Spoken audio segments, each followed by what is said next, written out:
nakakadagdag ng pagkalalaki ang pagiging babae. Lalo nyo lang pinapatunayan sa mga babae na mga wala kayong respeto. Ilang babae pa kaya ang kailangan mo para tumingin? Gaano pa karami?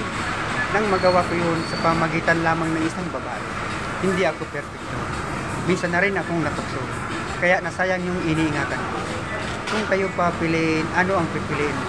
Yung mali na magiging masaya kayo o yung tama pero hindi kayo masaya? Lagi nating tandaan mga lalaki kung paano ginawa ang mga babae. Hindi ginawa ang mga babae sa iyong talampakan para ito yung apakapakan. Hindi rin ginawa ang mga babae sa iyong uluhan para ito yung pangunahan. Kundi ginawa ang mga babae mula sa tadyang ng lalaki para maging iyong katuwang, kasangga, suporta, kasama sa hirap at ginawa. Ginawa ang babae sa ilalim yung braso, malapit sa iyong puso. Kaya bro, ingatan mo yung babaeng binigay ng Diyos sa iyo. Welcome, Ixiapis! Marigaya kong harapin ang una kong kabanata sa Ixiapis. Ito ang ito ng ating buhay, Ixiapis. At akin ang kakalimutan ang oras na dito. Mga naunat-naw nitong sara. Maraming salamat sa inyo, mga kaibigan. Salamat sa paglaban.